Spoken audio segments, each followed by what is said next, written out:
Hey guys, wanted to make another video, kind of go through a couple of assembly steps that I think could use a little bit more information, and also wanted to show how to take a stock Dynamax fan that you might already have, or maybe you purchased used, and how to take that thing apart. It's kind of intricate the way it's set up, and it kind of helps to know some of the finer details on how to take it apart. So going to jump right into it, and hopefully I can answer some more questions by doing this. So as you can see right now, I've got a fan in my vise setup. I'm going to take this guy apart.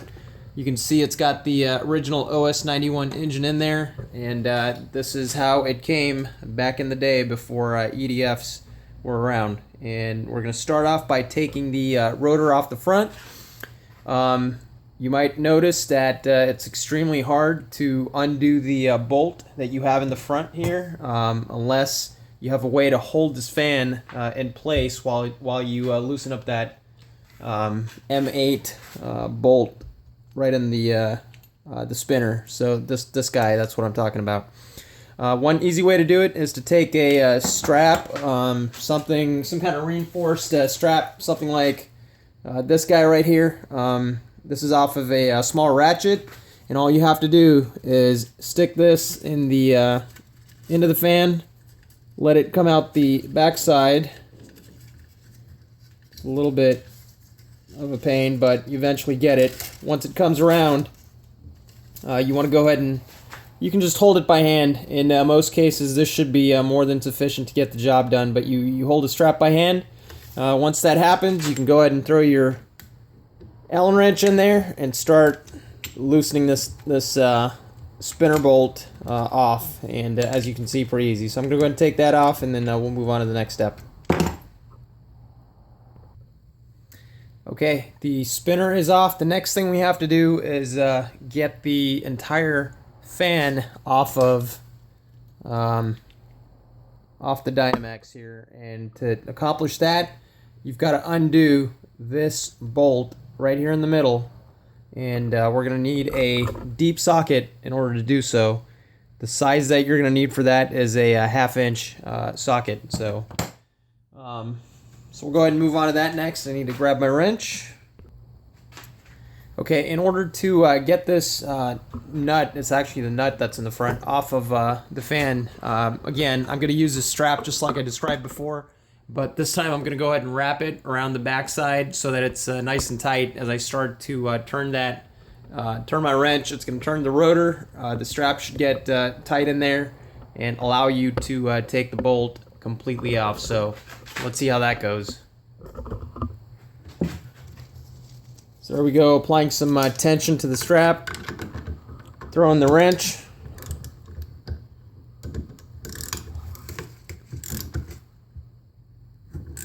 And there we go. It's broken loose.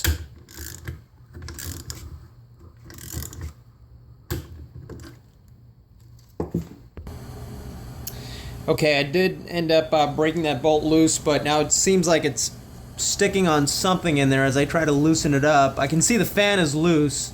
It's actually wobbling, but as I keep turning my wrench here to get this nut off the face of the fan, I can hear the engine compressing and turning along with it. So just going to kind of take it slow here and try some different things to get it to break loose or completely come off.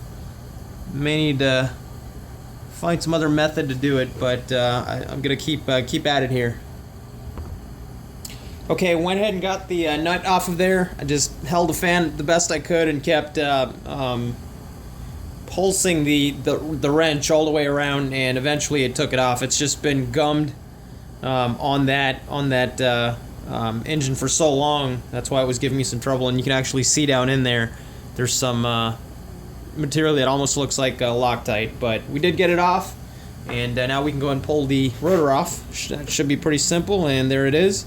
So there's your stock Dynamax rotor as it comes from the factory, and there's the engine beneath it.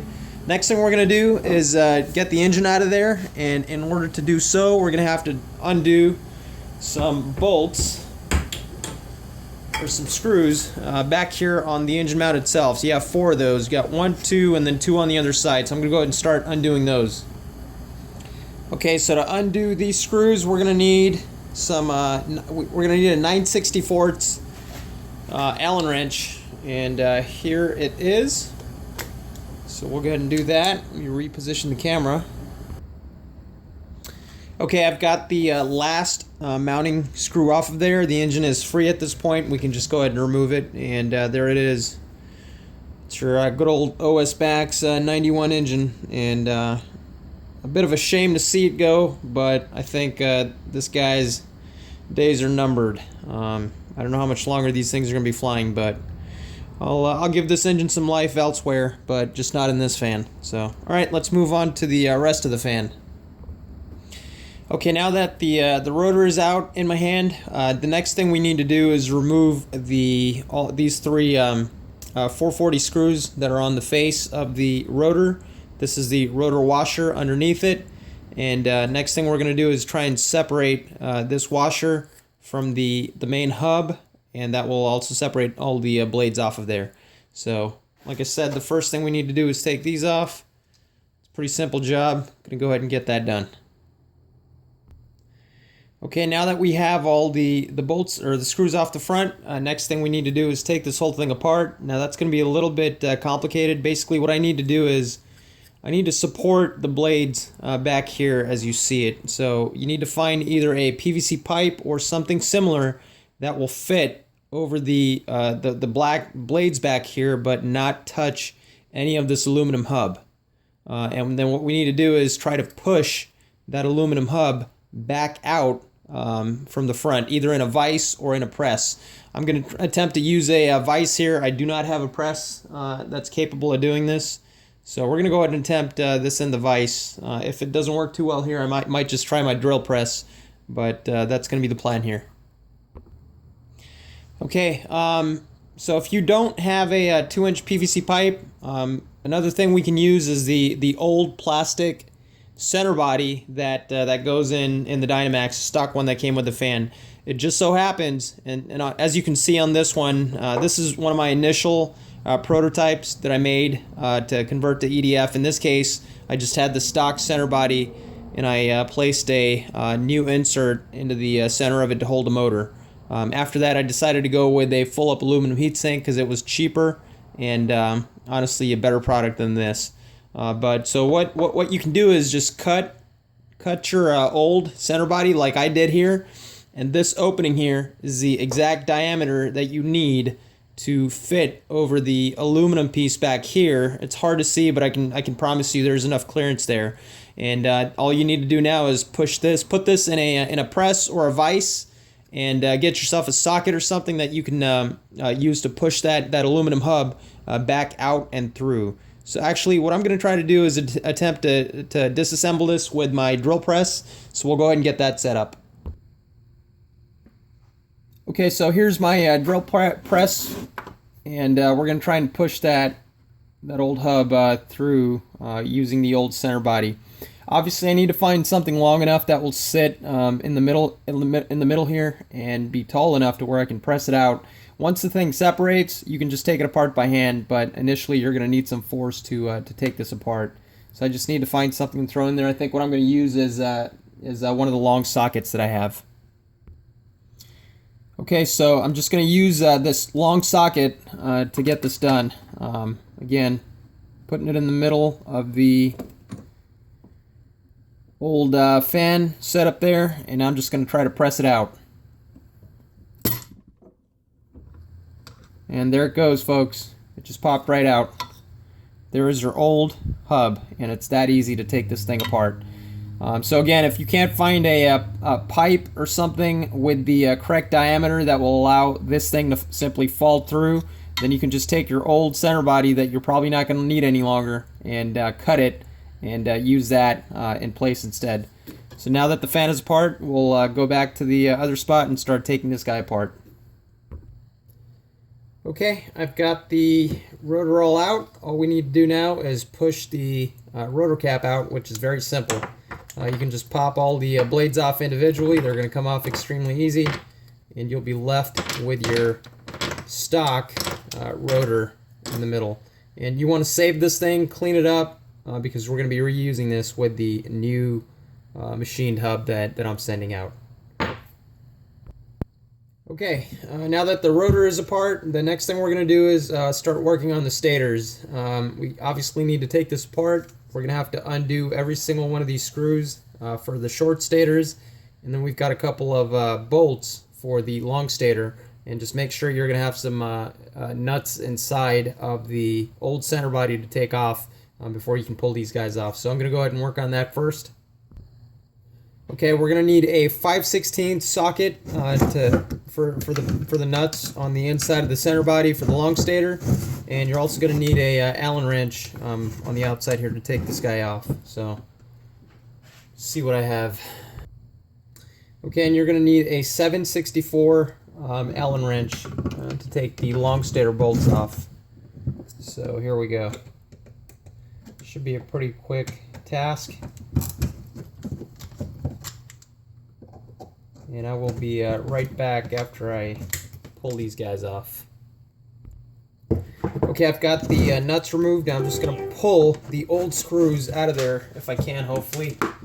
It doesn't look like I'm going to be able to. So let's work on that some more. And once they're through and out of the center body, I should be able to pull them out pretty easily. Yep, and here they go. So there's the old bolt. We're not going to be needing this guy anymore. Hold on to the bracket though. The bracket we will need. We're going to reuse these for our new setup as well. So I'm going to go ahead and pull the other side off the same way. Okay, the long stator bolts are out, and they will be free to remove. The next thing we need to do is undo all of my short stator bolts, and for that I recommend you grab a drill or some mechanical way of pulling these off. Otherwise you're going to be sitting there with a screwdriver forever trying to take them off. So I'll be right back after I get that done. Quick word of advice: when you're undoing these screws, just keep in mind that there's only a small portion of it that's actually threaded. So here's a couple that I took out. As you can see, the entire screw is not threaded, just a small portion of it, about 12 or 13 millimeters. But you can use the drill to pretty much undo them completely out of every single long stator, because they do tend to bite into the plastic a little bit. If you don't do it with a drill, it's going to be very hard to just pull it out by hand, or you may have to use a set of pliers to do it, but I recommend just using the drill to make that happen. So I'll go ahead and demonstrate with one. They shouldn't be too tight, but as soon as it's about 13 millimeters out, you want to keep very light pressure on the drill, and it looks like this one should actually be pretty easy to take out. So there we go, pretty easy to take out. You can see there's going to be some gummed up stuff in there. Again, we're going to save these, so you want to try and clean these up a little bit as well. So let's see how the next one goes. There we go. Yep, keeping just a little bit of light, just with some light pressure as I keep undoing the screw out of there. And there's pretty much the whole thing. The rest you can do by hand. So just repeat a few more times and this thing will be completely apart. Okay, so here we have it. Here's all the screws. Like I mentioned, you want to save these. You want to save the screws as well as the washers that they come with. I'd recommend, if this is coming out of a old fan that was running on gas with the OS engine, I recommend you throw these into some solvent or something to clean all the gunk off of them, and they'll be just like new when they come out of that solvent. So we'll go ahead and set these aside. All we have remaining to do at this point is to disassemble the rest of the fan. In order to do that, what we're going to have to do is just start sliding each stator blade out of there individually, and then at some point it's all going to come apart pretty easily. But as you can see, the first one slid out pretty easy. That may or may not be the case with the rest of them, but hopefully it shouldn't be too difficult.